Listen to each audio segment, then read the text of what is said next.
ఓం నమో వెంకటేశాయ. వినా వెంకటేశం ననాథో ననాథ సదా వెంకటేశం స్మరామి స్మరామి. హరే వెంకటేశ ప్రసీద ప్రసీద ప్రియం వెంకటేశ ప్రయచ్చ ప్రయచ్చ. అహం దూరతస్తే పదాంభోజయుగ్మ ప్రణామే చ యాగత్య సేవాం కరోమి. సకృత్సేవయా నిత్యసేవా ఫలం త్వం ప్రయచ్చ ప్రయచ్చ ప్రభో వెంకటేశ. ఓం నమో వెంకటేశాయ. ఈరోజు మనము ఈ యొక్క 2024 జనవరి 1వ తారీఖు నుంచి 31 డిసెంబర్ 2024 వరకు ద్వాదశ రాశి ఫలితాలను గురించి తెలుసుకుందాం.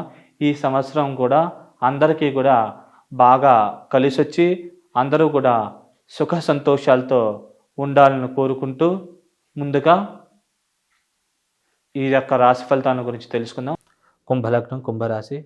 ఈ యొక్క లగ్నానికి లగ్న మరియు వ్యయాధిపతి అయినటువంటి శనేశ్వరుడు లగ్నంలోనే ఉండడం వల్ల గోచారరీత్యా శశమహాపురుష యోగం అనే ఒక యోగం ఏర్పడింది. దానివల్ల స్టామినా, ఇమ్యూనిటీ లెవెల్స్ బాగా పెంపొందడం, అలాగే దైవికమైన బలం శక్తి పెంపొందడం, వివాహ స్థానాన్ని చూడడం వల్ల వివాహం పరంగా వరుడైతే అనుకూలమైన వధువు, వధువు అయితే అనుకూలమైన వరుడు ఇట్లా లభించే అవకాశాలు చాలా ఎక్కువగా ఉంటాయి. కాబట్టి మీరు ఈ సమయాన్ని ఉపయోగించుకొని ఉన్న స్థితి నుంచి ఉన్నత స్థితికి చేరుకోగలరు. అలాగే బిజినెస్ పార్ట్నర్స్ ఉంటే కనుక వీరి మధ్య సంబంధ బాంధవ్యాలు అవి కూడా బాగా మెరుగయ్యే అవకాశం ఉంది. కాబట్టి ఈ సమయాన్ని మీరు బాగా ఉపయోగించుకొని ఉన్న స్థితి నుంచి ఉన్నత స్థితికి చేరుకోగలరు. అలాగే దైవికమైన శక్తి బలం కూడా పెంపొందించుకుంటే కనుక ఈ ఫలితాలను ఇంకా ఎక్కువగా పొందగలరు. అలాగే వృత్తిపరంగా కూడా ప్రమోషన్లు, ఇంక్రిమెంట్లు మరియు మీరు ఏదైతే అనుకుంటున్నారో ఆ ప్లేస్కి ట్రాన్స్ఫర్స్ లాంటివి లభించే అవకాశం ఉంది. కాబట్టి సమయాన్ని ఉపయోగించుకుంటే మంచిది. అలాగే 3వ స్థానాన్ని చూడడం వల్ల మాట తీరు బాగా మెరుగుపడడం, సోదరీ వర్గీయుల సహాయ సహకారాలు అధికంగా లభించడం లాంటి పరిణామాలు జరిగే అవకాశం ఉంది. కాబట్టి మీరు ఈ సమయాన్ని బాగా ఉపయోగించుకోగలరు. అలాగే ఈ లగ్నానికి 2వ ఇంట్లో రాహువు మరియు 8వ ఇంట్లో కేతు ఉండడం వల్ల వ్యక్తిగత జాతకంలో కనుక కేతు మహాదశ ముందైపోయి తర్వాత కనుక రాహు మహాదశ వచ్చినట్లయితే కనుక ఈ ఇద్దరు కూడా అద్భుతంగా యోగించి లాభిస్తారు. కోర్టు మరియు న్యాయ సంబంధం విషయాల్లో అనుకూలమైన ఫలితాలు, తీర్పులు ఇట్లాంటివి వచ్చే అవకాశాలు ఉంటాయి. మరియు కుటుంబాభివృద్ధి, ధనాభివృద్ధి, నిల్వధనం పెంపొందడం, దైవికమైనటువంటి బలం శక్తి పెంపొందడం లాంటి పరిణామాలు జరిగే అవకాశం ఉంది. ఒకవేళ వ్యక్తిగత జాతకంలో కనుక ముందరగా రాహు మహాదశ అయిపోయి కేతు మహాదశ మిగిలి ఉన్నట్లయితే కనుక కుటుంబ సభ్యుల మధ్య మనస్పర్ధలు, కోర్టు మరియు న్యాయ సంబంధం విషయాల్లో కొద్దిగా వ్యతిరేకమైన ఫలితాలు, తీర్పులు లాంటివి వచ్చే అవకాశం ఉంది. కాబట్టి ఈ విషయాల్లో తగు జాగ్రత్తలు తీసుకుంటే మంచిది. అలాగే 3వ స్థానంలో గురు సంచారం వల్ల కొద్దిగా మాట తీరులో తడబాటు, కొద్దిగా గురుదశలు అంతర్దశలు నడిచినట్లయితే సోదరీ వర్గీయులతో స్వల్పమైన వైరము మరియు ధనపరమైన ఖర్చులు అధికంగా కావడం లాంటి పరిణామాలు జరిగే అవకాశం ఉంది. అలాగే ఈ యొక్క గురువు యొక్క పాపదృష్టి సింహరాశి మీద ఉండడం వల్ల వివాహ ప్రయత్నాలు చేసే వాళ్ళకి గురుదశలు అంతర్దశలు నడిచినట్లయితే వివాహపరమైన ఆలస్యం జరిగే అవకాశం ఉంది.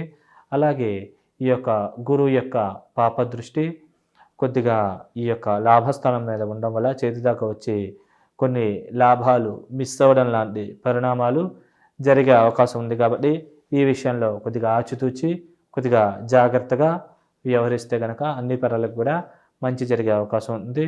వ్యక్తిగత జాతకంలో కనుక శని దశ కానీ, శుక్రదశ, బుధ దశ అంతర్దశలు నడిచినట్లయితే కనుక బాగా యోగించి లాభించి మంచి శుభ పరిణామాలను కలగజేస్తారు. రాహుదశ కూడా ఈ యొక్క కుంభలగ్నానికి బాగానే యోగించి లాభిస్తుంది. ఒకవేళ వ్యక్తిగత జాతకంలో కనుక మీకు గురు, కుజ, చంద్ర మరియు రవి దశలు అంతర్దశలు నడిచినట్లయితే కనుక కొన్ని ఇబ్బందులు, సమస్యలు లాంటివి తలెత్తే అవకాశం ఉంది. వ్యక్తిగత జాతకంలో కనుక ఈ పాపభుక్తులు అంటే సూర్య, చంద్ర, కుజ, గురు దశలు కనుక ముందర అయిపోయినట్లయితే కనుక ఈ యొక్క దోష ప్రభావాలు చాలా తక్కువగా ఉంటాయి. కాబట్టి మీరు ఎక్కువ వర్రీ అవ్వాల్సిన పని లేదు. ఒకవేళ కాకపోతే కనుక కొద్దిగా ఇబ్బందులు, సమస్యలు తలెత్తే అవకాశం ఉంది.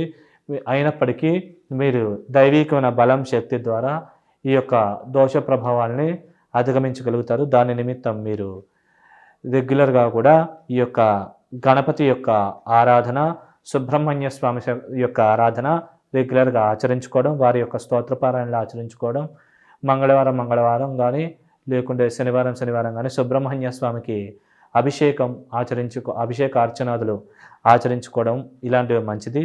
అలాగే దగ్గరలో గోశాలు ఉంటే కనుక ఈ యొక్క శనగలు మరియు కందులు రెండు కూడా ఉడకబెట్టి బెల్లంతో పాటు ఆవుకి రెగ్యులర్గా తినిపిస్తూ ఉండడం వల్ల ఈ యొక్క దోష ప్రభావాల నుంచి బయటపడి మీరున్న స్థితి నుంచి ఉన్నత స్థితికి తొందరగా చేరుకోగలుగుతారు.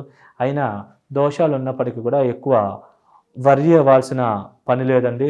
సాధ్యమైనంత వరకు దైవికమైన బలం, శక్తి కనుక పెంపొందించుకుంటే దోష ప్రభావాలు ఆటోమేటిక్గా తగ్గిపోతాయి. కాబట్టి మీరు మేమిచ్చిన ఈ గైడెన్స్ ద్వారా ఈ యొక్క ప్రభావాలని తగ్గించుకుని తొందరగా ఉన్నత స్థాయికి వెళ్ళగలరు, యోగాభివృద్ధి కూడా చేసుకోగలరు.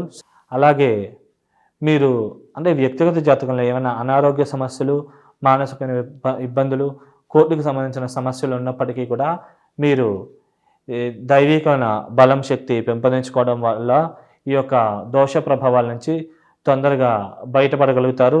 అలాగే మీరు ఏదైతే అనుకున్నారో అది చేరుకోవడానికి తగ్గ సూచనలు, సలహాలు కూడా మేము అందిస్తున్నాం. కాబట్టి ఈ యొక్క పరిహారాలని ఆచరించుకోవడం ద్వారా మీరు ఈ యొక్క దోష ప్రభావాలని తగ్గించుకుని మీరు ఏదైతే అనుకున్నారో అది చేరుకోవడానికి తగ్గ పరిస్థితులు తొందరగా ఏర్పడయ్యే అవకాశం ఉంది. కాబట్టి ఈ యొక్క పరిహారాలు ఇంప్లిమెంట్ చేసుకుని మీరు ఈ వ్యతిరేక ప్రభావాల నుంచి తొందరగా బయటపడగలరు.